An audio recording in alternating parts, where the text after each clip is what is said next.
Hi friends, இன்னைக்கு நம்ம 2018 வெளியான பி வித் யூங்கிற கொரியன் மூவி தாங்க இந்த வீடியோல பார்க்க போறோம். நம்ம சின்ன வயசுல நிறைய ஃபேண்டசி கதைகள்லாம் கேட்டிருப்போம். அது எல்லாமே உண்மையா நடக்கும்னு நம்பிட்டு இருந்திருப்போம். அதே மாதிரி நம்ம கேட்ட ஒரு ஃபேண்டசி கதை உண்மையாவே நடந்தா அது எப்படி இருக்கும்? அப்படி ஃபேண்டசி, ரொமான்ஸ், காமெடி, ஃப்ரெண்ட்ஷிப்னு இப்படி எல்லா ஃபீலிங்ஸோட மிக்சர் தாங்க இந்த படம். படத்தோட கதைக்கு போறதுக்கு முன்னாடி நான் உங்க சாரா அண்ட் நீங்க பாக்குறது சாரா டாக்கீஸ்.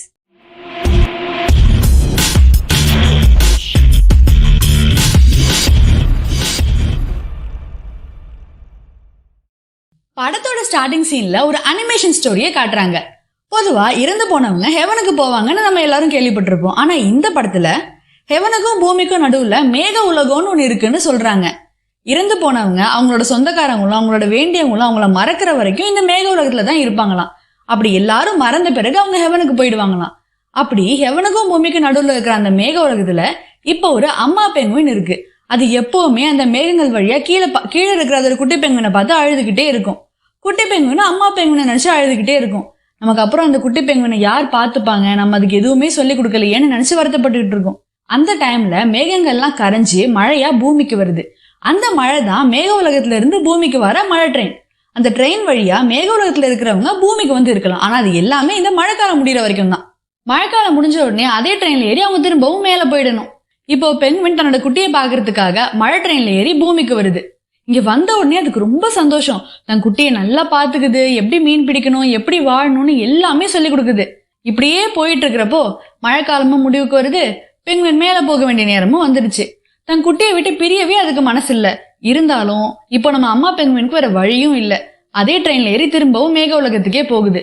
அங்க போனதுக்கு பிறகும் மேகங்கள் வழி தன் குட்டியை பாத்துக்கிட்டே தான் இருக்கு. ஆனா இந்த முறை ரொம்ப ஹாப்பியா பாத்துக்கிட்டு இருக்கு. ஏன்னா ஒரு தடவை கீழே போயிட்டு வந்ததே அதுக்கு ரொம்ப மன நிறைவா இருக்கு. அதனால அப்படியே தன் குட்டியை ஹாப்பியா பாத்துக்கிட்டு இருக்கு. இந்த கதையை தான் நம்ம ஹீரோயின் எப்பவுமே அவங்களோட குட்டி பையனை தூங்க வைக்கிறதுக்காக சொல்லுவாங்க. அவங்க ஞாபகமா அவங்க இறந்த அன்னைக்கும் கூட அந்த குட்டி பையன் அந்த கதை புக்கை வச்சு அதே கதையை அவனே படிச்சுட்டு இருக்கான். நம்ம ஹீரோயின் இறந்துட்டாங்க. அவங்களோட ஃபியூனரலுக்கு வந்த லேடிஸ் எல்லாம் என்ன பேசிட்டு இருக்காங்கன்னா, அவளுக்கு கன்சீவ் ஆகுறப்பவே இந்த பிரச்சனை இருந்துச்சு, அப்பவே இந்த குழந்தை வேணான்னு நம்ம எவ்வளவோ சொன்னோம், ஆனா அவ நம்ம சொல்றதெல்லாம் எங்க கேட்டா, இப்ப பாரு அந்த பிரச்சனை ரொம்ப மோசமாகி அவ உயிருக்கே ஆபத்தா வந்து முடிஞ்சிருச்சு, எல்லாத்துக்கும் அவ குழந்தைதான் காரணம் அப்படின்னு பேசிட்டு இருக்காங்க. இத அந்த குட்டி பையனும் பாத்துட்டு இருக்கான். நம்ம ஹீரோவும் ஹீரோயினோட போட்டோவை பாத்துக்கிட்டு அப்படியே உட்கார்ந்துருக்காரு. ஹீரோயின் இல்லாத வாழ்க்கையை நம்ம இனிமே வாழ பழகிக்கணும், அதே மாதிரி நம்ம பையனே நம்ம நல்லா பாத்துக்கணும்னு நினைக்கிறாரு. இப்படியே ஒரு வருஷம் ஆகுது. நம்ம ஹீரோ காலையிலேயே சீக்கிரமா அலாம்லாம் வச்சு ஏந்திரிச்சு சைக்கிள்லயே அவங்க கிராமத்துல இருக்கிற ஒரு ஸ்விம்மிங் ஸ்கூலுக்கு போறாரு. அந்த ஸ்கூலை மெயின்டைன் பண்றதுதான் இவரோட வேலையே. அங்க போயிட்டு அந்த ஸ்கூலை ஃபுல்லா கிளீன் பண்ணிட்டு இருக்காரு. இங்க நம்ம குட்டி பையன் தூக்கத்துல இருந்து எழுந்திரிச்சு அவங்க அம்மா ட்ரெஸ் எல்லாம் அடுக்கி வைக்கிற ஒரு கபோர்ட்ல போய் படுத்து தூங்கிட்டு இருக்கான். அங்க வேலையெல்லாம் முடிச்சுட்டு வீட்டுக்கு வந்து பையனுக்காக அப்பா சமைக்கவும் ஆரம்பிக்கிறாரு. ஆக்சுவலா அவருக்கு சமைக்கவே தெரியல. ஏதோ ஒன்று ட்ரை பண்ணி அந்த கிச்சனையே ஒரு வழி பண்ணி அந்த இடத்தையே குப்பையாக்கி ஃபைனலா அரைக்குறையா ஒரு லஞ்சை ரெடி பண்ணி பேக் பண்றாரு. அவங்க பையனை பார்த்து அவனை பெட்ல காணோம். அட பாவி, திரும்பவும் போய் கபோர்ட்லயே தூங்கிட்டியாடா, வெளியே வா ஜீஹோ, ஸ்கூலுக்கு சீக்கிரமா கிளம்பு அப்படின்னு சொல்லி அவனை ஸ்கூலுக்கும் ரெடி பண்றாரு. ஆக்சுவலா அந்த குட்டி பையனோட பேரு ஜீஹோ. நான் இனிமே அவனை ஜீஹோனே மென்ஷன் பண்றேன். அந்த பையன் எப்ப பார்த்தாலும் அவங்க அப்பா கிட்ட, அப்பா எப்பப்பா மழை வரும் அப்படின்னு கேட்டுக்கிட்டே இருக்கான். ஏன்னா கதையில வர மாதிரி மழை வந்தா மேக உலகத்துல இருந்து அவங்க அம்மாவை திரும்பி வருவாங்கன்னு அவன் நம்பிட்டு இருக்கான். அதனால எப்ப பார்த்தாலும் வெதர் ரிப்போர்ட்டே பார்த்துட்டு இருக்கான். அவங்க அப்பா கிட்டையும் அம்மா கண்டிப்பா வருவாங்கப்பான்னு சொல்லிட்டே இருக்கான். அவங்க அப்பாவுக்கு பையன்கிட்ட அம்மா இனிமே திரும்பி வர மாட்டாங்கிறத எப்படி சொல்றதுன்னு தெரியாம அவரு ஒரு பக்கம் கஷ்டப்பட்டுட்டு இருக்காரு. சாப்பிட்டு முடிச்சுட்டு ரெண்டு பேரும் வீட்டை விட்டு வெளியே கிளம்புறதுக்கு முன்னாடி அவங்க அம்மாவோட போட்டோக்கு கிஸ் பண்ணிட்டு சைக்கிள்ல ஸ்கூலுக்கு கிளம்புறாங்க. சைக்கிள்ல போயிட்டு இருக்கிறப்ப பார்த்தா ஒரு குட்டி பொண்ணு நம்ம ஹீரோவையே ஓவர்டேக் பண்ணி போயிட்டு இருக்கு. இவரு ஸ்லோவா தான் ஓட்டிட்டு இருக்காரு. இவர் ஏன் இவ்வளவு ஸ்லோவா சைக்கிள் ஓட்டுறாருன்னா, நம்ம ஹீரோக்கு பிரெயின்ல ஒரு ப்ராப்ளம் இருக்கும். அதனால ஃபாஸ்டா ஓடினாலோ இல்ல ரொம்ப ஸ்ட்ரெஸ்ஸான வேலை செஞ்சாலோ அவர் அங்கேயே மயக்கம் போட்டு விழுந்துருவாரு. ஸோ அப்படியே ஸ்லோவா சைக்கிள் ஓட்டிகிட்டே போயிட்டு பையனை ஸ்கூல்ல டிராப் பண்ணிட்டு அவர் திரும்பியும் வேலை பார்க்குற ஸ்விம்மிங் கிளாஸ்க்கே போறாரு. அங்க இவரை மாதிரியே இன்னொரு பொண்ணும் அந்த கிளாஸை மெயின்டைன் பண்ற வேலையை பார்த்துட்டு இருக்காங்க. ஆனா அந்த பொண்ணுக்கு நம்ம ஹீரோ மேல ஒரு கண்ணு. காலையில கிளம்புற அவசரத்துல இவன் சட்டை பட்டன் கூட ஒழுங்கா போடலையாம். அதை இவங்க கரெக்ட் பண்ணி விட்டுட்டு இருக்காங்க. அதே சமயத்துல அந்த கிளாஸோட மேனேஜருக்கு அந்த பொண்ணு மேல ஒரு கண்ணு. அதனால அவளுக்கு பிடிக்குமேனு காஃபிலாம் வாங்கிட்டு வந்து கொடுக்கலான்னு பாக்குறப்போ இவங்க ரெண்டு பேரும் பேசிட்டு இருக்கிறத பார்த்துட்டு கடுப்பாகி நம்ம ஹீரோவை பார்த்து, டே நீ ஏன்டா நினைக்கிற, போ அதெல்லாம் போய் கிளீன் பண்ண போ அப்படின்னு சொல்லி நம்ம ஹீரோவை விரட்டி விடுறாரு. கிளீன் பண்ணிட்டு இருக்கும் போது ஏதோ ஒண்ணு தண்ணியில விழுந்துருச்சு. அதை தண்ணியில இறங்கி எடுக்காம இவரு மேல நின்றுட்டே எடுக்க ட்ரை பண்ணிட்டு இருக்காரு. உன்னை தண்ணியில் தள்ளி விட்டு எப்படி அசிங்கப்படுத்துறேன் பாருன்னு நம்ம மேனேஜர் ஹீரோவை நோக்கி ஃபாஸ்டா வந்து அவர் ஸ்லிப் ஆகி தண்ணிக்குள்ள விழுந்துடுறாரு. இதுக்கப்புறம் நம்ம ஜீஹோ ஸ்கூல் முடிச்சுட்டு ஒரு பேக்கரிக்குள்ள போறான். அந்த பேக்கரியோட ஓனர் அங்கிள் நம்ம ஹீரோவோட க்ளோஸ் ஃப்ரெண்ட். 2 பேருமே ஸ்கூல் டேஸ்ல இருந்தே ஃப்ரெண்ட்ஸ். அதனால நம்ம பேக்கரி அங்கிள் கிட்ட அடுத்த நாள் அவங்க ஸ்கூல்ல நடக்க போற ரன்னிங் ரேஸ் பத்தி சொல்லிட்டு இருக்கான். ஆக்சுவலா அது பேரண்ட்ஸும் அவங்களோட பசங்களோட கலந்துக்க வேண்டிய ஒரு ரேஸ். ஆனா நம்ம ஹீரோக்கு தான் இப்படி மயங்கி விழுற பிரச்சனை இருக்குல்ல, அதனால இந்த அங்கிள் கிட்ட நீங்க வர முடியுமா அப்படின்னு கேட்கறான். அவரும் நான் கண்டிப்பா வரேன் அப்படின்னு சொல்றாரு. நெக்ஸ்ட் டே பேக்கரி அங்கிள் ஸ்கூலுக்கு போறாரு. அவர் ஓட ரெடி ஆயிட்டு இருக்கும்போது அப்பா தான்ப்பா ஓடணும், அங்கிள் எல்லாம் ஓடக்கூடாது அப்படின்னு சொல்லி அவரை வெளியே அனுப்பிடுறாங்க. இன்னைக்கு நம்மளால இந்த காம்படிஷன்ல கலந்துக்கவே முடியாதா அப்படின்னு நம்ம ஜீவோ சோகமாகறப்போ நம்ம ஹீரோ மாசா ஒரு என்ட்ரி கொடுத்து செம்மையா ஓட ஸ்டார்ட் பண்றாரு. அங்க உள்ளவங்களை விட இவர் தான் செம்ம ஃபாஸ்டா ஓடி ஃபைனல் என்ன ரீச் பண்ற அளவுக்கு போயிட்டு இருக்காரு. நம்ம அப்பா தான் வின் பண்ண போறாரு அப்படின்னு சொல்லி ஜீவும் சந்தோஷமாயிட்டான். அந்த டைம்ல நம்ம ஹீரோ மயங்கி பொத்துன்னு விழுந்துடுறாரு. கொஞ்சம் நேரம் கழிச்சுதான் அவர் நார்மல் ஆகுறாரு. சாரிப்பா, என்னால தானே நீங்க மயங்கி விழுந்தீங்க, என் மேல உங்களுக்கு எதுவும் கோபம் இல்லையா அப்படின்னு ஜீஹோ கேக்குறான். அதெல்லாம் எனக்கு உன் மேல எந்த கோபமும் இல்ல ஜீஹோ, என்னாலதான் நீ உன் ஸ்கூல்ல அசிங்கப்பட்டுட்ட, நான் தான் உங்ககிட்ட சாரி கேட்கணும், சாரி ஜீஹோ அப்படின்னு அப்பா சொல்றாரு. அப்படியே பேசிக்கிட்டே போயிட்டு இருக்கும்போது அப்பா, மழை எப்பப்பா வரும், நான் எப்பப்பா அம்மாவை பாப்பேன் அப்படின்னு கேக்குறான். நம்ம ஹீரோ எந்த பதிலும் சொல்ல முடியாம அப்படியே அமைதியா போயிட்டு இருக்காரு. அந்த ஊர்ல லக்கி லீஃப்னு ஒரு கான்செப்ட் மேல ஒரு நம்பிக்கை இருந்துச்சு. ஆக்சுவலா லக்கி லீஃப் அப்படின்னா என்னன்னா, அது வந்து ஒரு ஃபிளவர் லீஃப். பொதுவா அதுல 3 இலைகள் தான் இருக்கும். ஆனா ரேரான கண்டிஷன்ஸ்ல 4 இலைகள் இருக்கும். அப்படி 4 இலைகள் இருந்துச்சுன்னா அது லக்கி லீஃப்னு சொல்லுவாங்க. அதை நம்ம கையில வச்சுக்கிட்டு நம்ம என்ன வேண்டுனாலும் அது அப்படியே நடக்கும்னு நம்பிட்டு இருந்தாங்க. அப்படி ஒரு லக்கி லீஃப் இப்ப நம்ம ஜீவோக்கு கிடைக்குது. அதை பார்த்தோன்னே அவனுக்கு செம்ம சந்தோஷம். உடனே அதை எடுத்துட்டு போயிட்டு அவன் ரூம்ல ஒட்டி வச்சுட்டு சீக்கிரமா மழை வரணும்னு வேண்டிட்டு இருக்கான். அவன் வேண்டிக்கிட்ட மாதிரியே அடுத்த நாள் மழையும் வந்துருச்சு. அப்பா மழை வந்துருச்சுப்பா, அம்மா வரப்போறாங்கப்பா, வாங்கப்பா வாங்கப்பான்னு சொல்லிட்டு செம்ம ஜாலியா வெளியே ஓடுறான். பையன் மழையில நனைஞ்சிடக்கூடாதுன்னு சொல்லிட்டு அப்பா ஒரு கொடை எடுத்துட்டு பின்னாடியே ஓடுறாரு. அந்த ஊர்ல இருக்கிற ட்ரெயினே வராத ஒரு ரயில்வே ஸ்டேஷனுக்கு 2 பேரும் இப்ப வந்து நின்றுட்டு இருக்காங்க. பையன் எல்லா இடத்துலயும் அம்மா அம்மான்னு அம்மாவை தேடிட்டு இருக்கான். ஆனா அவங்க அம்மாவை எங்கேயுமே காணோம். அம்மாவை பார்க்காம நான் இங்கிருந்து வரமாட்டேன்னு அங்கேயே உட்காந்து அடம்பிடிக்க ஆரம்பிச்சிட்டான். அவங்க அப்பா எவ்வளவு சொல்லி அவன் கேட்கவே இல்லை. வீட்டுக்கு வந்தா அம்மாவோட தான் வருவேன் அப்படின்ட்டு அடம்பிடிச்சிட்டு அங்கேயே உட்காந்துருக்கான். ஜீஹோ, அம்மா எல்லாம் வீட்டுக்கு வரமாட்டாங்க, நீ முதல்ல வா, நம்ம வீட்டுக்கு போலான்னு சொல்லிட்டு அவங்க அப்பா அவனை தூக்கிட்டு அங்கிருந்து கிளம்புறாரு. வந்துட்டு இருக்கும் போது தூரத்துல ஒரு ட்ராக் பக்கத்துல யாரோ ஒரு பொண்ணு உட்காந்துருக்க மாதிரி இருக்கு. 2 பேருமே அந்த பொண்ணை பாக்குறாங்க. அப்பா பையனை கீழே இறக்கி விட்டுட்டு நீ இங்கே இருடா, நான் போய் யாருன்னு பாத்துட்டு வரேன் அப்படின்னு சொல்லிட்டு பயந்து பயந்து கிட்ட போறாரு. ஆனா நம்ம ஜீஹோ என்ன பண்றான், ஃபாஸ்டா ஓடி போயிட்டு அந்த பொண்ணு பக்கத்துல உட்காந்துக்கிட்டு அம்மா வாமா வீட்டுக்கு போலாம் அப்படின்னு சொல்லிட்டு கையை பிடிச்சி அந்த பொண்ணை கூப்பிட்டு இருக்கான். நம்ம ஹீரோ பக்கத்துல போய் பார்த்தா அவருக்கு செம்ம ஷாக்கு. அந்த பொண்ணு பாக்குறதுக்கு அப்படி செத்து போன அவங்க ஒய்ஃப் மாதிரியே இருக்கு. ஆனா அந்த பொண்ணுக்கு இவங்க 2 பேருமே அடையாளம் தெரியல. யாரா நீ, ஏண்டா என்ன அம்மான்னு கூப்பிடுற, முதல்ல நீங்க 2 பேரும் யாரு அப்படின்னு கேக்குது. அந்த குட்டி பையன் என்ன சொல்றான், அம்மா எல்லாமே நம்ம வீட்டுக்கு போய் பேசிக்கலாம், நீ முதல்ல வீட்டுக்கு வாமான்னு சொல்லிட்டு கையை பிடிச்சி அந்த பொண்ணை வீட்டுக்கே அழைச்சிட்டு வந்துடுறான். இப்ப நம்ம ஹீரோயின் வீட்டுக்கு வந்துட்டாங்க. வீட்டுக்கு வந்ததும் அவங்க ஹீரோ கூடயும் அப்புறம் அவங்க பையன் கூட எடுத்துக்கிட்ட போட்டோஸ் எல்லாத்தையும் பாத்துட்டு இருக்காங்க. ஆனா நம்ம ஜீவோக்கு தான் அவங்க அம்மா ஆல்ரெடி மேக உலகத்துல இருந்து வருவாங்கன்னு தெரியும்ல, அதனால அவங்க அம்மாவை வெல்கம் பண்றதுக்காகவே அவன் நிறைய கிரீட்டிங்லாம் ரெடி பண்ணி வச்சிருக்கான். அந்த கிரீட்டிங்லாம் எடுத்துட்டு போயிட்டு அவங்க கிட்ட கொடுக்க போகும்போது நம்ம ஹீரோ நடுவுல வந்து அந்த கிரீட்டிங்கை வாங்கிட்டு பையனையும் தனியா அழைச்சிட்டு போயிட்டு பேச ஆரம்பிக்கிறாரு. இங்க பாருப்பா, உங்க அம்மாக்கு இப்ப எல்லாமே மறந்து போச்சு. ஒருவேளை மேக உலகத்துல இருந்து வரும்போது அவங்களுக்கு தலையில ஏதாவது அடிபட்டு இருக்குமோ என்னவோ. நான் கூட நீ வெறும் கதையை தான் படிக்கிறேன்னு நினைச்சிட்டு இருந்தேன், ஆனா இப்படி உண்மையாவே உங்க அம்மா வருவாங்க நான் சத்தியமா எதிர்பார்க்கலடா அப்படின்னு சொல்றாரு. அப்பா அம்மா முன்னோட இப்ப ரொம்ப அழகா இருக்காங்கல்லப்பா, உங்க அம்மா எப்பவுமே அழகுதான்டா அப்படின்னு அப்பா சொல்லிட்டு, செத்து போன உங்க அம்மா திரும்பி வந்த விஷயத்த நீ வெளியில வேற யாருக்கிட்டையுமே சொல்லக்கூடாது. அதே மாதிரி செத்து போனதுக்கு பிறகுதான் நீங்க உயிரோட வந்திருக்கீங்கன்னு உங்க அம்மா கிட்டயும் நீ சொல்லக்கூடாது. ஒருவேளை இந்த அதிர்ச்சியான விஷயம் தெரிஞ்சா அவ பயந்து போயிட்டு வேற எங்கேயாச்சும் போயிட்டானா அப்புறம் என்ன பண்றது? சோ இந்த மேக உலக மேட்டர்லாம் நமக்குள்ளேயே இருக்கட்டும், ஓகேவா அப்படின்னு அப்பா பேசிட்டு இருக்காரு. அப்போ ட்ரெஸ் சேஞ்ச் பண்ணிட்டு அங்க வந்து அம்மா என்ன கேக்குறாங்கன்னா, என்ன 2 பேரும் வந்து மேக உலகம்னு பேசிட்டு இருக்கீங்க, மேக உலகம்னா என்ன அப்படின்னு கேக்குறாங்க. அதுக்கு உடனே பையன் சொல்றான், அம்மா நம்ம விளையாண்டுட்டு இருக்கிறப்போ நீங்க கீழே விழுந்து உங்களுக்கு அடிபட்டுடுச்சுமா, அதுல உங்களுக்கு எல்லாமே மறந்து போச்சு, நாங்க உங்களை மேக உலகங்கிற ஹாஸ்பிட்டல்ல தான் அட்மிட் பண்ணிருந்தோம் அப்படின்னு என்னென்னமோ கதையா சொல்லிட்டு இருக்கான். அப்பாவும் அவங்க பையன் சொல்ற எல்லா கதைக்கும் ஆமா ஆமான்னு தலையாட்டிக்கிட்டே இருக்காரு. அடுத்த நாள் காலையில அம்மாவே பையனை ஸ்கூலுக்கு ரெடி பண்றாங்க. எப்பவுமே அப்பாவும் பையனும் வீட்டுல இருந்து வெளியே கிளம்புறதுக்கு முன்னாடி அம்மாவுக்கு கிஸ் பண்ணிட்டு தான் வெளியில போவாங்க. அம்மா இறந்து போனதுக்கு பிறகு அம்மாவோட போட்டோக்கு கிஸ் பண்ணிட்டு வெளியில போனாங்க. இப்போ அம்மா திரும்பி வந்ததால அவங்க பையன் ஸ்ட்ரைட்டா ஓடி போயிட்டு அவங்களுக்கு கிஸ் பண்ணிட்டு அவன் வெளியில போறான். ஹீரோவும் அப்படியே அவங்களுக்கு கிஸ் பண்ற மாதிரியே வராரு. அப்புறம் திரும்பி அவங்க போட்டோக்கு கிஸ் பண்ணிட்டு பையன் அழைச்சிட்டு ஸ்கூல்ல போய் அவனை டிராப் பண்றாரு. 1 வருஷம் கழிச்சு அம்மாவை திரும்பி பார்த்ததால பையனுக்கு ஸ்கூலுக்கு போகவே மனசு இல்ல. அப்பா அந்த பக்கம் போனதுக்கு பிறகு இவன் ஸ்ட்ரைட்டா வீட்டுக்கு ஓடி வந்துடுறான். அம்மா இன்னைக்கு மிஸ் வரல, அதனால ஸ்கூல் லீவு அப்படின்னு போய் சொல்லிட்டு அம்மா கூட விளையாட ஆரம்பிக்கிறான். எப்பவுமே பையன் கூட விளையாடும் போது அம்மா வேணும்னே சில சமயம் தோத்து போவாங்க. ஆனா இப்பதான் இவங்களுக்கு எதுவுமே ஞாபகம் இல்லைல்ல, அதனால எல்லா கேம்லயுமே வேணும்னே ஜெயிக்கிறாங்க. நைட்டு ஹீரோ வந்ததும் டின்னர் செய்யலான்னு கிச்சனுக்கு போறாங்க. ஆக்சுவலா அவங்களுக்கு அங்க என்ன டிஷ்ஷுமே செய்ய தெரியல, செய்யற எல்லா டிஷ்ஷும் கேவலமா இருக்கு. பாஸ்தாவை எண்ணெயில போட்டுட்டு அதை அப்படியே கவனிக்காம விட்டுடுறாங்க. அந்த எண்ணெயில போட்ட பாஸ்தாலாம் அப்படியே தெறிக்க ஆரம்பிக்குது. அப்ப டக்குன்னு நம்ம ஹீரோ நடுவுல வந்து அவங்கள ஹக் பண்ணி அந்த எண்ணெய் அவங்க மேல படாம பாத்துக்கிறாரு. அதுக்கப்புறம் நம்ம ஹீரோயின் தான் நம்ம ஹீரோவுக்கு அந்த எண்ணெய் மேலப்பட்ட காயத்துக்கெல்லாம் மருந்து போட்டு விட்டுட்டு இருக்காங்க. மருந்து போட்டு விடும்போது, எனக்கு எந்த டிஷ்ஷுமே செய்ய தெரியல, என்னால ஒரு நல்ல அம்மாவாகவும் இருக்க முடியல, நல்ல ஒய்ஃபாகவும் இருக்க முடியல, எனக்கு எல்லாமே அப்படியே கம்ப்ளீட்டா மறந்து போன மாதிரி இருக்கு. நம்ம எப்போ ஃபர்ஸ்ட் மீட் பண்ணோம், எப்படி லவ் பண்ண ஆரம்பிச்சோம், எப்படி கல்யாணம் பண்ணோம்னு கொஞ்சம் எல்லாமே எனக்கு சொல்றியா அப்படின்னு கேட்குறாங்க. நம்ம ஹீரோவும் ஒரு ஃப்ளாஷ்பேக்கை சொல்ல ஆரம்பிக்கிறாரு. நம்ம 2 பேரும் முதல்ல ஹை ஸ்கூல்ல தான் மீட் பண்ணோம். நீ கிளாஸ் ஒரு டாப்பர், ஆனா நான் உனக்கு அப்படியே ஆப்போசிட். எப்பவுமே ஸ்விம்மிங் கிளாஸ்லயே தான் இருப்பேன். எப்பயாவது கிளாஸுக்கு வருவேன், அப்படியே வந்தாலும் அங்கேயும் தூங்கிக்கிட்டே தான் இருப்பேன். அண்ட் இவன் தான் என்னோட க்ளோஸ் ஃப்ரெண்ட், எப்பவுமே என் கூடவே இருப்பான். ஒரு நாள் நம்ம கிளாஸ்ல உள்ள எல்லாரையுமே ஸ்விம்மிங் கிளாஸ் கழிச்சிட்டு வந்திருந்தாங்க. அங்க ஸ்விம்மிங் தெரிஞ்சவங்க ஒரு பக்கமாவும் ஸ்விம்மிங் தெரியாதவங்க ஒரு பக்கமாவும் நிக்க வச்சு அவங்களுக்கு ஸ்விம்மிங் கிளாஸ் ஸ்டார்ட் பண்ணாங்க. நீ ஸ்விம்மிங் தெரிஞ்சவங்க பக்கம் தான் வந்து நின்ன, ஆனா நீச்சல் குளத்துல ஒழுங்கா ஸ்விம் பண்ண முடியாம ரொம்ப திணறிக்கிட்டே இருந்த. திடீர்னு நீ அப்படியே மயங்கி தண்ணியோட ஆழத்துக்கு போற மாதிரியான ஒரு டைம்ல உள்ள வந்து நான் உன்னை காப்பாத்தி உன்னை மேலே ஏத்தி விட்டேன். அப்போ நீ என்கிட்ட தேங்க்யூ சொல்லிட்டு போனேன். அப்படிதான் நான் உன்னை ஃபர்ஸ்ட் டைம் பார்த்தேன். உன்னை ஃபர்ஸ்ட் பார்த்த உடனே எனக்கு ரொம்ப பிடிச்சிருச்சு அப்படின்னு சொல்றாரு.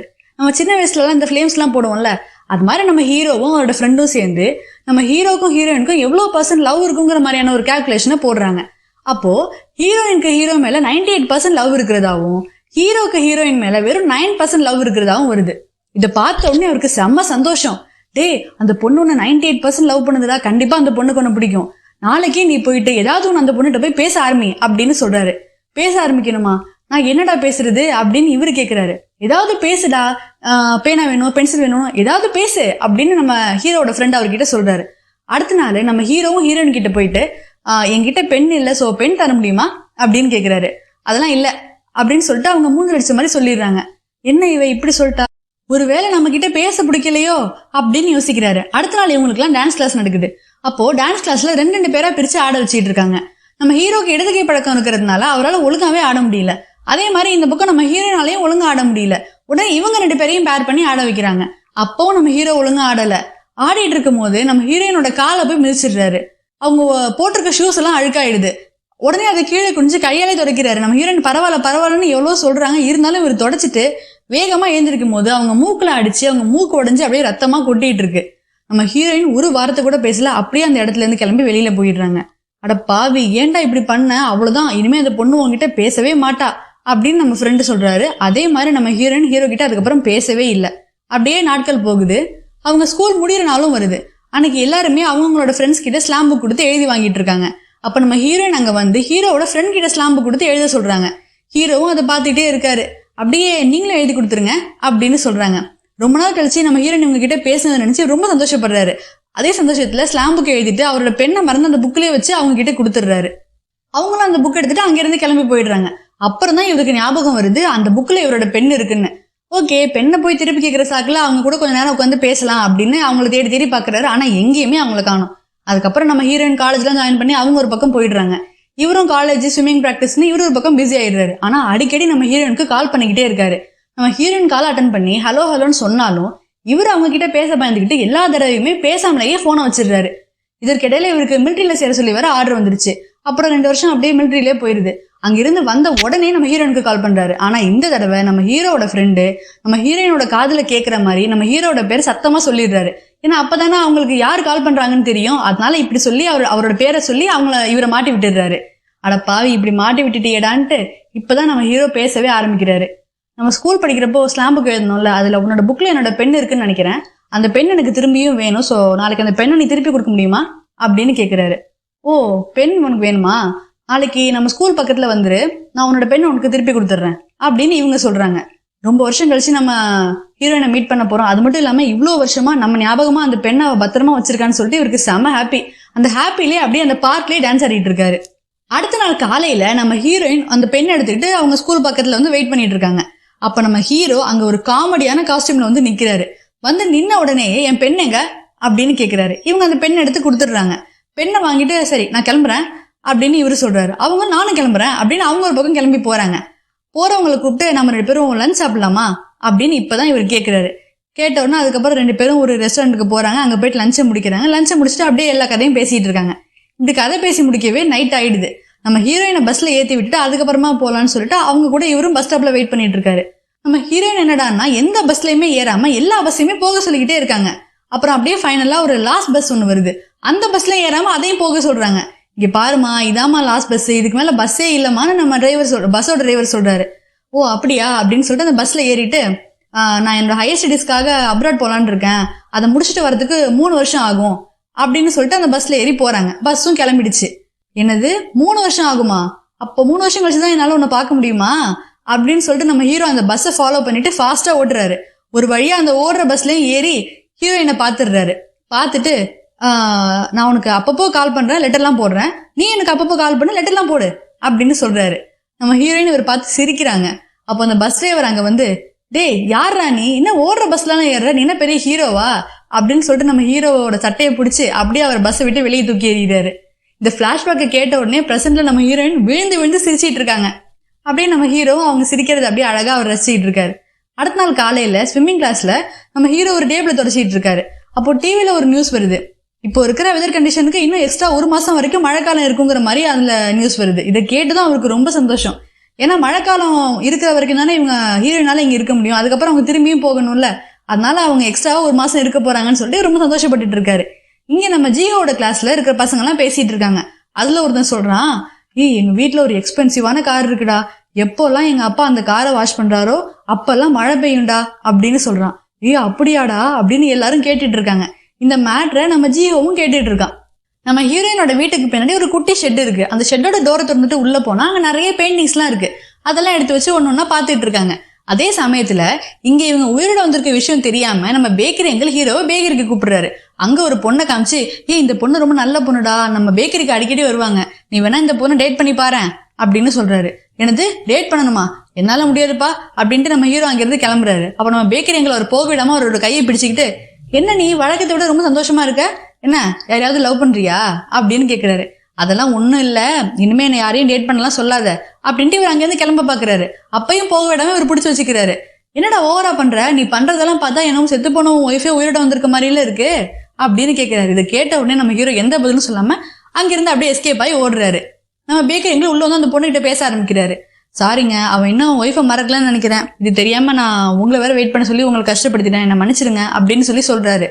அந்த பொண்ணு சொல்றாங்க, எனக்கு உங்களை தாங்க ரொம்ப பிடிக்கும், உங்களை பார்க்க தான் நான் அடிக்கடி பேக்கரிக்கே வருவேன் அப்படின்னு அவங்க சொல்றாங்க. எனது என்ன பிடிக்குமா அப்படின்னு நம்ம பேக்கரி எங்கள் சந்தோஷப்படுறாரு. ஃபைனலா நம்ம பேக்கரி எங்களும் கமிட் ஆயிட்டாரு. அன்னைக்கு நைட்டு நம்ம ஹீரோட வீட்டு கதவை யாரும் தட்டிக்கிட்டே இருக்காங்க. யாருன்னு பார்த்தா நம்ம பேக்கரி அங்கிள் நம்ம குட்டி பையனுக்காக பெண்மை மாதிரி காஸ்டியூம் போட்டு அங்க வந்திருக்காரு. ஏன்னா இவன் அடிக்கடி பேக்கரிக்கு போயிட்டு மழைக்காலத்துல அம்மா பெண்குயின் மேக உலகத்துல இருந்து பூமிக்கு வரும்னு சொல்லிக்கிட்டே இருப்பானா, அதனால அவனை ஆறுதல் படுத்துறதுக்காக அவனுக்காக இவரு பெண்குயின் மாதிரி காஸ்டியூம் போட்டு வீட்டுக்கு வந்திருக்காரு. நம்ம ஹீரோ எவ்வளவோ சொல்லியும் கேட்காம நடுவு வீட்டுல வந்து நின்றுகிட்டு, ஜீஹோ நான் அம்மா பெண்குயின் வந்திருக்கேன், மேக உலகத்துல இருந்து வந்திருக்கேன் அப்படின்னு கத்திக்கிட்டே இருக்காரு. அப்ப நம்ம ஹீரோ என்ன செய்யறதுன்னு தெரியாம இந்த பேக்கரி எங்களை வெளியே தள்ளி டோர் லாக் பண்றாரு. டோரை லாக் பண்ணாலும் வேற ஒரு டோர் வழியா திரும்பியும் உள்ள வந்துடுறாரு. உள்ள வந்து திரும்பியும் கத்த ஆரம்பிக்கிறாரு. அப்படி கத்திட்டு இருக்கும் போது நம்ம ஹீரோயினை பாக்குறாரு. ஹீரோயினை பார்த்துட்டு இவருக்கு செம ஷாக்கு. அப்படியே உறைஞ்சு போய் அமைதியா நிக்கிறாரு. யாருங்க இவரு அப்படின்னு அவங்க கேக்குறாங்க. நான் சொன்னேன்னாமா என்னோட க்ளோஸ் ஃப்ரெண்டு, ஸ்கூல் டைம்ல இருந்து என்னோட ஃப்ரெண்டு, அது இவன் தான்மா அப்படின்னு சொல்லி நம்ம ஹீரோ வந்து இன்ட்ரோடியூஸ் பண்ணி வைக்கிறாரு. என்ன இவன் பேக்கிட்ட எல்லாம் பேச்சுவார்த்தை நடத்திட்டு இருக்கான் அப்படின்னு சொல்லிட்டு நம்ம பேக்கரி எங்களுக்கு பதறி போய் அங்கிருந்து பயந்து ஓடுறாரு. ஓடுறப்ப கீழே தடுக்கி விழுந்துடுறாரு. அப்ப நம்ம ஹீரோயின் கிட்ட போயிட்டு, ஏங்க பேயை பார்த்த மாதிரி பயந்து ஓடுறீங்க, நான் வேணா உங்களுக்கு ஹெல்ப் பண்ணவா அப்படின்னு கையை கொடுக்குறாங்க. அப்போ அம்மா தாயே தயவு செஞ்சு என்ன விட்டுருமா, நீங்க இருக்கேன்னு தெரியாம நான் அவனை வேற ஒரு பொண்ணு டேட் பண்ண சொன்னது என் தப்பு தான், இனிமே அந்த மாதிரி தப்ப நான் என்னைக்குமே செய்ய மாட்டேன், தயவு செஞ்சு என்ன ஒண்ணும் பண்ணிடாதம்மா அப்படின்னு சொல்லிட்டு அங்கிருந்து தெரிச்சு ஓடுறாரு. என்ன இவரு என்னென்னமோ பேசிட்டு இருக்காரு அப்படின்னு இவங்களும் பாத்துட்டு இருக்காங்க. அவன் ஒண்ணும் இல்லம்மா, அவன் அப்படிதான் இப்பதான் லூஸ் மாதிரி ஏதாவது பேசிட்டே இருப்பான், நீ அதெல்லாம் கண்டுக்காத உள்ளவா அப்படின்னு சொல்லிட்டு நம்ம ஹீரோ அவங்கள உள்ள அழைச்சிட்டு போறாரு. அப்புறம் அப்படியே இவங்களோட பிளாஷ்பேக் கண்டினியூ ஆகுது. ஒரு நாள் அவங்க 2 பேரும் தியேட்டர்ல படம் பார்த்துட்டு இருக்காங்க. அப்போ பின்னாடி உட்காந்துருக்க ஒருத்தர் இவங்க சீட் மேல காலை வச்சிருக்காரு. நம்ம ஹீரோ இது ஹீரோயினோட கைன்னு நினைச்சு அவரோட காலை பிடிச்சிக்கிட்டே படம் பார்த்துட்டு இருக்காரு. நடுவுல உனக்கு ரொம்ப குளிருதா, நீ ஏன் கிளவுஸ் போட்டிருக்க அப்படின்னு கேக்குறாரு. நான் கிளவுஸே போடலேன்னு இவங்க கையை காமிக்கிறாங்க. அப்பதான் தெரியுது அது அவங்களோட கையில பின்னாடி உட்காந்துருக்கவருடைய காலுன்னு. அதை பார்த்துட்டு நம்ம ஹீரோயின் விழுந்து விழுந்து சிரிக்கிறாங்க. அதுக்கப்புறம் 2 பேரும் பஸ் ஸ்டாப்ல வெயிட் பண்ணிட்டு இருக்கும்போது நம்ம ஹீரோயின் ஹீரோட ஷர்ட் பாக்கெட்டுக்குள்ள கையை விட்டு நம்ம ஹீரோட கையை இறுக்கி பிடிச்சிக்கிறாங்க. இதை கேட்டுட்டு பிரசன்ட்லயும் நம்ம ஹீரோயின் அதே மாதிரி அவரோட கையை பிடிச்சிக்கிறாங்க. அடுத்த நாள்ல இருந்து நம்ம ஹீரோயின் அவங்க பையன் மேலையும் ஹீரோ மேலையும் ரொம்ப பாசமா இருக்காங்க. இப்பதான் இது அவங்களோட ஃபேமிலின்னு நினைக்க ஆரம்பிக்கிறாங்க. அவங்களோட வெட்டிங் ரிங்கே எடுத்து போட்டுக்கிறாங்க. இப்பெல்லாம் பையன் கூட விளையாடும் போது வேணும்னே தோத்தும் போறாங்க. ரொம்ப ஹாப்பியான ஒரு ஃபேமிலியா இருக்காங்க. அப்போ சின்னதா ஒரு பிக்னிக் மாதிரி போகலான்னு சொல்லிட்டு பிளான் பண்ணி பிக்னிக்கும் போறாங்க. அங்கேயே செம்மையா என்ஜாய் பண்ணிட்டு இருக்காங்க. போயிட்டு வீட்டுக்கு வரும்போது நம்ம ஹீரோயினையும் ஜீஹோவையும் அப்படியே உப்பு மூட்டை மாதிரி தூக்கிட்டு வர்றாரு. ஆல்ரெடி அவருக்கு அந்த ஹெல்த் இஷ்யூ இருக்கிறதுனால வீட்டுக்கு வந்த உடனே அப்படியே மயங்கி போத்துன்னு விழுந்துடுறாரு. மயக்கம் தெளிஞ்ச உடனேயே நீ ஏன் மயங்கி விழுந்த, உனக்கு இந்த பிரச்சனை எப்போலேருந்து இருக்கு அப்படின்னு நம்ம ஹீரோயின் கேட்குறாங்க. நம்ம டேட் பண்ணிட்டு இருந்த டைம்ல நான் உன்கிட்ட ஒரு முக்கியமான ஸ்விம்மிங் காம்படிஷன்ல கலந்துக்க போறேன்னு சொன்னேன். அதுக்கு நீ எனக்கு உன்கிட்ட இருந்த ஒரு லக்கி லைஃப் எடுத்து கொடுத்து அதை உன்கிட்ட இருந்து வாங்கும் போது எனக்கு நீ ப்ரப்போஸ் பண்ண மாதிரியே இருந்தது. அந்த காம்படிஷனுக்காக நான் ரொம்ப அதிகமா ப்ராக்டிஸ் பண்ணேன். காம்படிஷன்லயும் நான் ரொம்ப ஃபாஸ்டா ஸ்விம் பண்ணி ஃபைனல் லைனை ரீச் பண்ற வரைக்கும் போயிட்டேன். அப்போ திடீர்னு அங்க மயங்கி விழுந்து தண்ணியோட ஆழத்துக்கே போயிட்டேன். கிட்டத்தட்ட உயிர் போற நிலைமையில இருந்த என்ன அங்க இருந்தவங்க எல்லாம் காப்பாத்தினாங்க. அப்பதான் எனக்கு இந்த பிரெயின் இஷ்யூ இருக்கிறது எனக்கு தெரிய வந்தது. டாக்டர் என்னை இனிமே ஸ்விம் பண்ணவே கூடாதுங்கிற மாதிரி சொல்லிட்டாரு. ஸ்விம்மிங்ல ஒரு பெரிய ஆளா வரணும்னு நினைச்சிட்டு இருந்தேன். எனக்கு இந்த பிரச்சனைனால என் லைஃபே ஸ்பாயில் ஆயிடுச்சு. என்னால உன் லைஃபும் ஸ்பாயில் ஆகக்கூடாதுன்னு நினைச்சுதான் என்கிட்ட இனிமே பேசாத, உன்னை எனக்கு சுத்தமா பிடிக்கலன்னு சொல்லி உன்னை அவாய்ட் பண்ண ஆரம்பிச்சேன். என்னதான் உன்னை அவாய்ட் பண்ணாலும் உன்கிட்ட பேசாமலும் உன்னை பார்க்காமலும் என்னால இருக்கவே முடியல. அதனால ஒரு நாள் நீ வேலை பார்க்குற சிட்டிக்கு வந்து உன்னை எப்படியாச்சும் ஒரு தடவையாவது பார்க்க மாட்டேன்னான்னு எல்லா இடத்துலயும் தேடிட்டு இருந்தேன். அப்ப நான் மழைக்காக ஒரு பில்டிங்ல ஒதுங்கி நின்னப்போ அதுக்கு ஆப்போசிட் பில்டிங்ல இருந்து நீ வந்த. உன்னை பார்த்த உடனே உன்கிட்ட பேசலான்னு நான் ஓடி வந்தேன். அப்போ திடீர்னு ஒருத்தர் வந்து உன்னை கார்ல அழைச்சிட்டு போனாரு. சரி, உனக்கு ஒரு நல்ல லைஃப் கிடைச்சிருச்சு, அதை நான் ஏன் ஸ்பாயில் பண்ணணும்ட்டு நீ கொடுத்த லக்கி லைஃபையும் அங்கேயே போட்டுட்டு நான் அங்கிருந்து கிளம்பி திருப்பி வீட்டுக்கே வந்துட்டேன். அதுக்கப்புறம் ரொம்ப நாள் நம்ம பேசிக்கவே இல்லை. அவ்வளவுதான், என் லைஃப்ல எல்லாமே முடிஞ்சிருச்சுன்னு நான் நினைச்சிட்டு இருந்தேன். அப்போ திடீர்னு ஒரு ஃபோன் கால். உடனே ரயில்வே ஸ்டேஷனுக்கு ஓடினேன். ட்ரெயின்ல இருந்து நீ இறங்கி ஓடி வந்து என்னை கட்டி பிடிச்சிக்கிட்டு இனிமே என் லைஃப்ல எது நடந்தாலும் பரவாயில்ல, நான் உன் கூட தான் வாழ்வேன், இனிமே உன்னை பிரிஞ்சு என்னால ஒரு நாள் கூட இழுக்க முடியாது, நம்ம 2 பேரும் உடனே கல்யாணம் பண்ணிக்கலாம் அப்படின்னு உன் பேரண்ட்ஸையும் அப்போஸ் பண்ணி உன் படிப்பையும் பாதியில நிறுத்திட்டு என்கிட்ட வந்து சொன்னேன். அதுக்கப்புறம் தான் நம்ம 2 பேரும் மேரேஜ் பண்ணிக்கிட்டோம், ஜீகோ பிறந்தாங்கிற மாதிரி அந்த கதையை சொல்லி முடிக்கிறாரு. பிரசன்ட்ல இதை கேட்டுட்டு அப்படியே நம்ம ஹீரோயின் அழுதுகிட்டே நம்ம ஹீரோவை கட்டி பிடிச்சிக்கிறாங்க. இங்க நம்ம ஜீகோ அவனுக்கு கிடைக்கிற லக்கி லைஃப்லாம் எடுத்து அவன் ரூம்ல ஒட்டி வச்சு ரொம்ப நாளைக்கு மழை இருக்கணும்னு வேண்டிட்டு இருக்கான். அப்ப ரூமுக்கு வந்த அம்மா ஏன்பா மழை இருக்கணும்னு வேண்டிக்கிற அப்படின்னு கேக்குறாங்க. ஆக்சுவலா இன்னும் கொஞ்சம் நாள்ல நம்ம ஜீகோக்கு பர்த்டே வருது. அது வரைக்குமாவது அவங்க அம்மா அவன் கூட இருக்கணுங்கிறதுக்காக தான் அவன் இப்படி வேண்டிக்கிறான். ஏன்னா மழைக்காலம் இருக்க வரைக்கும் தான் அவங்க அம்மாவும் அவன் கூட இருப்பாங்க. ஆனா அம்மா கேட்டதுக்கு அதெல்லாம் ஒண்ணும் இல்லம்மா, எனக்கு மழைனா ரொம்ப பிடிக்கும், அதனாலதான் நான் வேண்டிக்கிறேன் அப்படிங்கிற மாதிரி சொல்றான். அடுத்த நாள் காலையில அவன் ஸ்கூல்ல நடக்க போற ஒரு ஆனுவல் டே பத்தி அவங்க அம்மாட்ட சொல்லிட்டு இருக்கான். அதுல டான்ஸ், டிராமான்னு நிறைய ஈவெண்ட்ஸ் இருக்கும். ஃபைனலா ஒரு ஸ்டூடெண்ட்டும் அவங்க கிட்ட என்ன டேலண்ட் இருக்கு, அவங்களோட ஆம்பிஷன் என்னன்னு சொல்ற மாதிரி ஒரு ஈவெண்ட் இருக்குமா, அதுல நான் கலந்துக்கிறேன், அதனால நான் அன்னைக்கு 2 பேருமே மறக்காம ஸ்கூலுக்கு வந்துடணும்னு 2 பேரையுமே கூப்பிடுறான். சாப்பிட்டு முடிச்சுட்டு ஹீரோவும் பையனும் வீட்டை விட்டு கிளம்புறாங்க. அம்மாவும் அப்படியே வீட்டெல்லாம் கிளீன் பண்ண ஆரம்பிக்கிறாங்க. கிளீன் பண்ணிட்டு இருக்கும்போது அவங்க பையன் அடிக்கடி படிக்கிற ஒரு பெங்குவின் புக்கும் பக்கத்துல ஒரு டைரியும் அவங்க கண்ணில் படுது. அந்த பெங்குவின் புக் எடுத்து அந்த ஃபுல் கதையும் படிச்சு முடிக்கிறாங்க. படிச்சு முடிச்சுட்டு அந்த டைரியையும் படிக்க ஆரம்பிக்கிறாங்க. அப்படியே மழை பெய்ய ஆரம்பிக்குது. டைரியை படிக்க அவங்க அப்படியே சோகமாகறாங்க. வேலையை முடிச்சுட்டு அப்பா வீட்டுக்கு வராரு. கிச்சன்ல அம்மா பையனுக்கு முட்டையை எப்படி ஃப்ரை பண்றதுன்னு சொல்லி கொடுத்துட்டு இருக்காங்க. அப்பாவை பார்த்த உடனே, அப்பா இப்ப எனக்கு முட்டையெல்லாம் எப்படி ஃப்ரை பண்ணணும்னு தெரியுமே அப்படின்னு பையன் ஜாலியா சொல்றான். மேக உலகத்துல இருந்து வந்தவங்க மழைக்காலம் முடிஞ்ச உடனே திரும்பி மேல வந்துடணும் அப்படிங்கிற லைனை அந்த பெங்குவின் புக்ல படிச்சதுல இருந்தே இவங்க மனசுக்கு ரொம்ப கஷ்டமாவே இருக்கு. அடுத்த நாள்ல இருந்து எப்படி துணி துவைக்கணும், எப்படி வேகம் கிளீனர் வச்சு வீடெல்லாம் கிளீன் பண்ணணும், எப்படி குளிக்கணும்னு இப்படி எல்லாத்தையுமே பையனுக்கு சொல்லி கொடுத்துட்டு இருக்காங்க. அப்பாவை எதிர்பார்க்காம அவரை டிஸ்டர்ப் பண்ணாம நீயே உன் வேலைகளை செய்யணும்னு சொல்றாங்க. அவங்களுக்கு குழந்தை பிறந்தப்ப எடுத்த வீடியோஸ், போட்டோஸ் எல்லாத்தையும் போட்டு பார்த்துட்டு இருக்காங்க. அப்போ இவ்வளவு நல்ல ஃபேமிலியை நம்ம மிஸ் பண்ண போறோமேன்னு அவங்களுக்கு ரொம்ப அழுக வருது. இன்னொரு பக்கம் நம்ம ஹீரோவும் பேக்கரி அங்கிளும் ஹீரோயின் கிடைச்ச அந்த டனலையே நிறைய மரக்கட்டைகள் எல்லாம் போட்டு பிளாக் பண்ணி வைக்கிறாங்க. ஏன்னா அப்பதானே இவங்களால அந்த வழியா போக முடியாது. சப்போஸ் போறதா இருந்தா இவங்க அந்த வழியா தான் போயாகணும். இவங்க எப்பவுமே நம்ம கூடவே இருக்கணுங்கிறதுக்காக அந்த டனல் பிளாக் பண்ற முடிவுக்கு வராங்க. பாதி வரையும் அந்த டனலையும் பிளாக் பண்ணி வச்சிடறாங்க. அடுத்த நாள் நம்ம ஹீரோ ஸ்விம்மிங் கிளாஸ்ல வேலை செஞ்சுட்டு இருக்கிறப்போ அவங்க பக்கத்து வீட்டுக்காரங்க கால் பண்ணி உடனே கிளம்பி வாங்க சார் அப்படின்னு சொல்றாங்க. என்னாச்சுன்னு வந்து பார்த்தா, இங்க பாருங்க, எங்களோடது ரொம்ப ரொம்ப எக்ஸ்பென்சிவான காருங்க, எப்ப பார்த்தாலும் யாரோ இந்த கார்ல சோப்பு தண்ணி எல்லாம் போட்டு அழுக்காக்கிக்கிட்டே இருக்காங்க, நாங்களும் எத்தனை தடவை தான் சார் வாஷ் பண்றது, இதை யாரு செய்யறாங்கன்னு பார்த்தப்பதான் நாங்க இதை பண்றது உங்க பையன்னு கண்டுபிடிச்சோம், இனிமே இப்படிலாம் பண்ணாம பாத்துக்கோங்க சார் அப்படின்னு சொல்லிடுறாங்க. ஏன்பா இப்படி பண்ண அப்படின்னு ஹீரோ கேக்குறாரு. அப்பா, அந்த காரை வாஷ் பண்றப்பெல்லாம் மழை பெய்யும் என் ஃப்ரெண்டு சொல்லிட்டு இருந்தான்ப்பா, மழை பெஞ்சதானப்பா அம்மா நம்ம கூடவே இருப்பாங்க, அதான்ப்பா இப்படி பண்ண அப்படின்னு சொல்லிட்டு நம்ம ஜீகோ அழறான். மழை பெய்யுறது கொஞ்சம் கொஞ்சமா குறைய ஆரம்பிக்குது. முதல் தடவையா நம்ம ஹீரோயின் வீட்டை விட்டு வெளியே வராங்க. ஸ்ட்ரைட்டா நம்ம பேக்கரி அங்கிளோட பேக்கரிக்கு தான் போறாங்க. பேக்கரி அங்கிள் இவங்களை பார்த்த உடனே பேய்னு நினைச்சு பயந்துகிட்டே இருக்காரு. அப்போ ஹீரோயின் ஸ்ட்ரைட்டா பேக்கரி அங்கிள் கிட்ட போயிட்டு எனக்காக ஒரு ஹெல்ப் பண்ண முடியுமா அப்படின்னு கேக்குறாங்க. அதோட அந்த சீன் அங்க கட் ஆகுது. பையன் வீட்டுக்கு வந்து பாக்குறப்போ அம்மாவை காணோம். ஒருவேளை அம்மா மேக உலகத்துக்கே போயிட்டாங்களோ அப்படின்னு நினைச்சு பயந்து போயிட்டு அம்மா அம்மான்னு அவங்களை கத்திக்கிட்டே தேடிட்டு இருக்கான். அப்ப ஆப்போசிட்ல அம்மா நடந்து வந்துட்டு இருக்காங்க. அம்மா எங்கம்மா போனீங்க, உங்களை எங்க இல்லாம தேடுறது, நான் ரொம்ப பயந்துட்டேம்மா அப்படின்னு சொல்றான். நீ ஏன்பா மழையில இவ்வளவு தூரம் வந்த, உன் பர்த்டேக்கு கேட்க வாங்க தான் நான் பேக்கரி எங்களுக்கு கடைக்கு போனேன் அப்படின்னு அம்மா சொல்றாங்க. வீட்டுக்கு போனதும் கேக்ல மெழுகுவர்த்தி எல்லாம் ஏற்றி வச்சு பர்த்டே செலிப்ரேஷன்லாம் நடந்துட்டு இருக்கு. ஒன்னா போட்டோஸ் வீடியோஸ்ன்னு எப்படி எல்லாம் எடுத்துட்டு இருக்காங்க.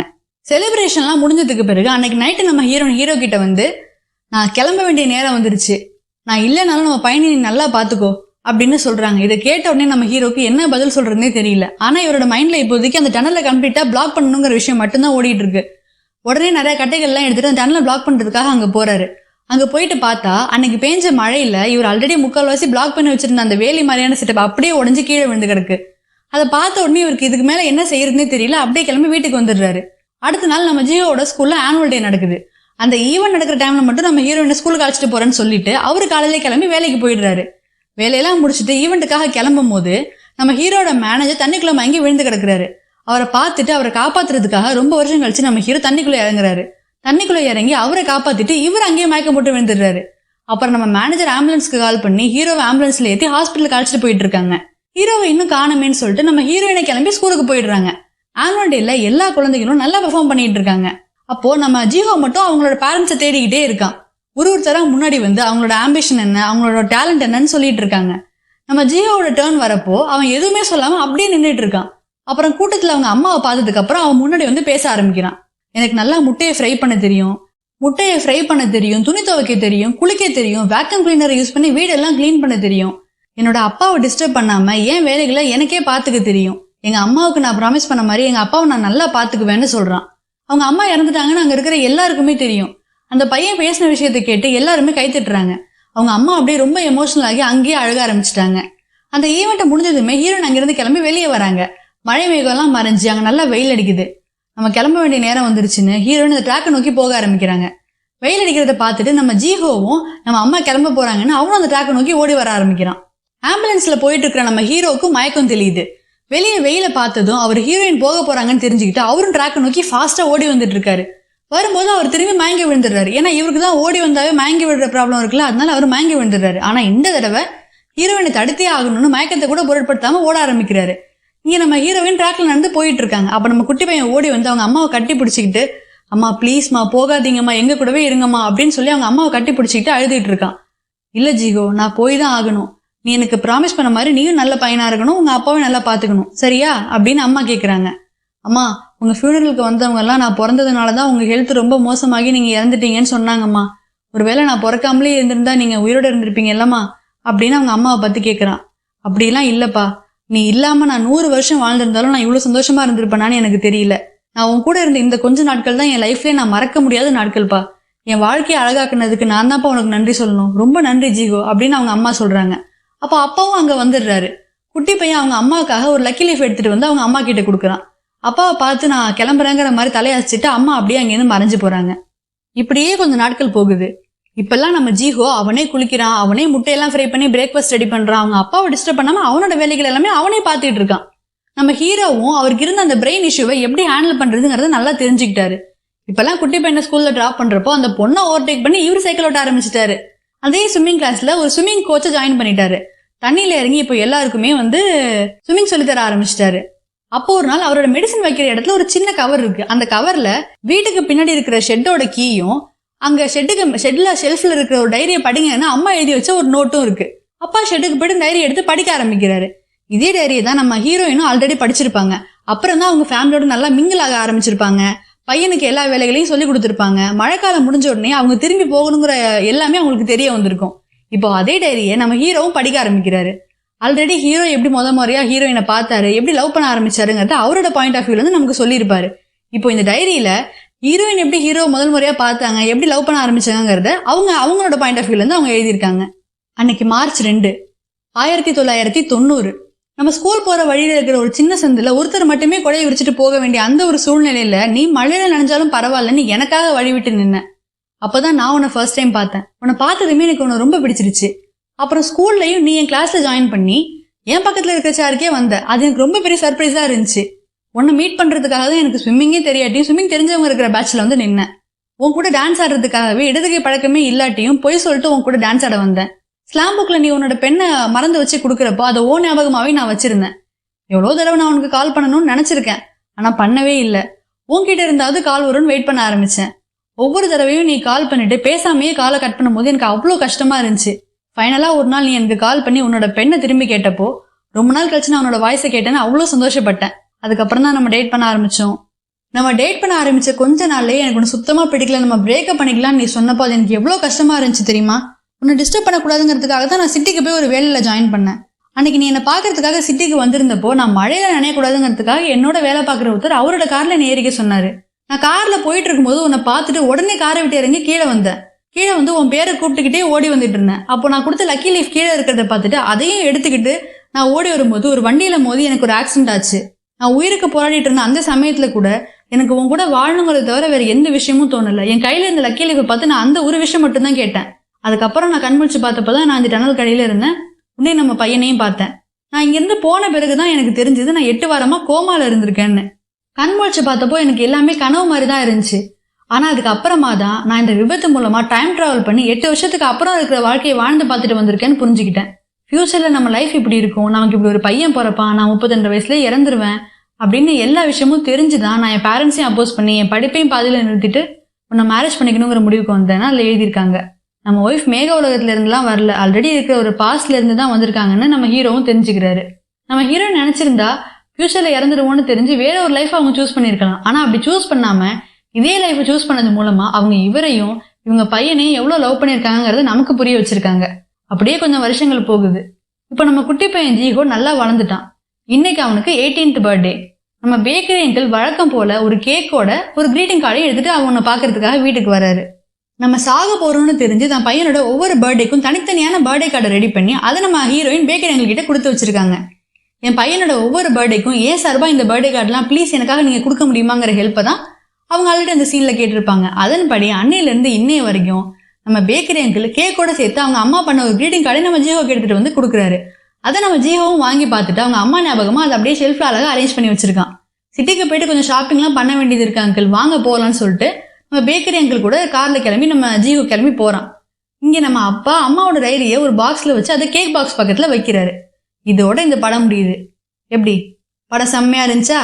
ஹீரோக்கும் ஹீரோயினுக்கும் நடுவில் இருக்கிற லவ், ரொமான்ஸ், பையனுக்கு அம்மா மேல இருக்கிற பாசம், ஹீரோயின் ஃபேமிலிக்காக பண்ற சாக்ரிஃபைஸ், இவ்வளோ வருஷங்கள் ஆனாலும் இன்னும் மாறாம இருக்கிற நம்ம ஹீரோ அண்ட் பேக்கரி அங்கிளோட ஃப்ரெண்ட்ஷிப்பு, இதுக்கு நடுவில் இந்த lucky life fantasy, time travel, இப்படி எல்லா விஷயங்களையும் கலந்து பார்க்கறதுக்கு ரொம்ப வித்தியாசமாகவும் இன்ட்ரெஸ்டிங்காகவும் ஒரு படத்தை நமக்கு கொடுத்துருக்காங்க. இந்த வீடியோ மூலமா ஒரு முழு படத்தையும் பார்த்த திருப்தி உங்களுக்கு கிடைச்சிருக்கும்னு நான் நினைக்கிறேன். நான் இந்த கதையை சொன்ன விதம் உங்களுக்கு பிடிச்சிருந்தா மறக்காம இந்த வீடியோவை லைக் பண்ணுங்க, நம்ம சேனலை சப்ஸ்கிரைப் பண்ணுங்க. கண்டிப்பா உங்களுக்கு டைம் கிடைக்கிறப்போ இந்த படத்தை பாருங்க. இன்னொரு சூப்பரான படத்தோட நான் உங்களை நெக்ஸ்ட் வீடியோல மீட் பண்றேன். தேங்க்ஸ் ஃபார் வாட்சிங்.